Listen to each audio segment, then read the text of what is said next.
ಪಾಂಡವರು ಅಜ್ಞಾತವಾಸದಲ್ಲಿದ್ದಾಗ ಏಕಚಕ್ರ ಎಂಬ ಗ್ರಾಮದಲ್ಲಿ ಬ್ರಾಹ್ಮಣನ ವೇಷದಲ್ಲಿ ವಾಸಿಸುತ್ತಿರ್ತಾರೆ. ಒಂದು ದಿನ ಕುಂತಿ ಮತ್ತು ಭೀಮ ತಮ್ಮ ಗುಡಿಸಲಿನಲ್ಲಿದ್ದಾಗ ಭೀಮನು ಆರಾಮವಾಗಿ ಕಬ್ಬನ್ನು ತಿನ್ನುತ್ತಿರ್ತಾನೆ. ಆಗ ಇದ್ದಕ್ಕಿದ್ದಂತೆ ಪಕ್ಕದ ಮನೆಯಿಂದ ಜೋರಾದ ಅಳುವಿನ ಶಬ್ದ ಕೇಳಿಸುತ್ತದೆ. ತಾಯಿ ಮತ್ತು ಮಗ ಹೊರಬಂದು ನೋಡಿದಾಗ ಅಲ್ಲಿನ ಬ್ರಾಹ್ಮಣ ಕುಟುಂಬವು ತೀವ್ರ ಸಂಕಟದಲ್ಲಿರುವುದು ತಿಳಿಯುತ್ತದೆ. ಆ ಊರಿನಲ್ಲಿ ಬಕಾಸುರ ಎಂಬ ರಾಕ್ಷಸನ ಕಾಟವಿರುತ್ತದೆ.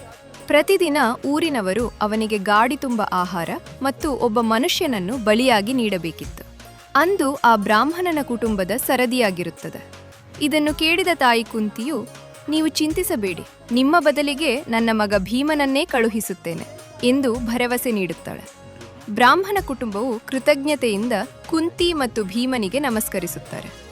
ಮಾರನೇ ದಿನ ಮುಂಜಾನೆ ಭೀಮನು ಊರಿನವರು ಸಿದ್ಧಪಡಿಸಿದ ರುಚಿಕರವಾದ ಲಾಡು, ಅನ್ನ ಮತ್ತು ಹಾಲಿನ ಗಡಿಗೆಗಳನ್ನು ತುಂಬಿದ ಎತ್ತಿನ ಬಂಡಿಯ ಹತ್ತಿರ ಬರುತ್ತಾನೆ.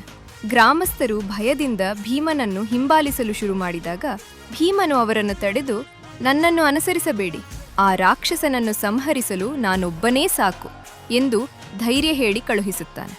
ಕಾಡಿನ ದಾರಿಯಲ್ಲಿ ಹೋಗುವಾಗ ಬಂಡಿಯಲ್ಲಿದ್ದ ರುಚಿಕರವಾದ ಆಹಾರದ ಪರಿಮಳ ಭೀಮನನ್ನು ಸೆಳೆಯುತ್ತದೆ. ಹಸಿವು ತಡೆಯಲಾರದೆ ಭೀಮನು ಬಂಡಿಯನ್ನು ನಿಲ್ಲಿಸಿ ಎಲ್ಲಾ ಆಹಾರವನ್ನು ತಾನೇ ತಿನ್ನಲು ಶುರು ಮಾಡುತ್ತಾನೆ. ದೂರದಲ್ಲಿ ಇದನ್ನು ನೋಡುತ್ತಿದ್ದ ಬಕಾಸುರನಿಗೆ ಕೋಪ ಬರುತ್ತದೆ.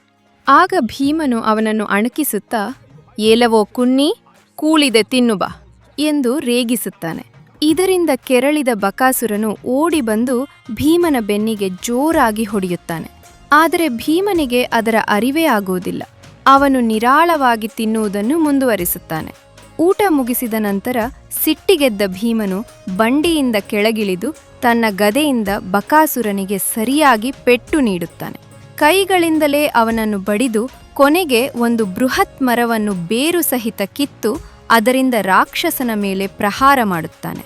ಕೊನೆಗೆ ಬಕಾಸುರನನ್ನು ಸಂಹರಿಸಿ ಅವನ ಶವವನ್ನು ಗ್ರಾಮದ ಹೊರವಲಯದವರೆಗೆ ಎಳೆದುಕೊಂಡು ಬಂದು ಎಸೆಯುತ್ತಾನೆ. ಗ್ರಾಮಕ್ಕೆ ಹಿಂತಿರುಗಿದ ಭೀಮನು, ಇನ್ನು ಮುಂದೆ ಈ ರಾಕ್ಷಸನ ಕಾಟ ಇರುವುದಿಲ್ಲ ಎಂದು ಹೇಳಿದಾಗ ಇಡೀ ಗ್ರಾಮವೇ ಸಂತೋಷದಿಂದ ಕುಣಿಯುತ್ತದೆ ಮತ್ತು ಭೀಮನನ್ನು ಜಯಘೋಷಗಳೊಂದಿಗೆ ಸ್ತುತಿಸುತ್ತಾರೆ.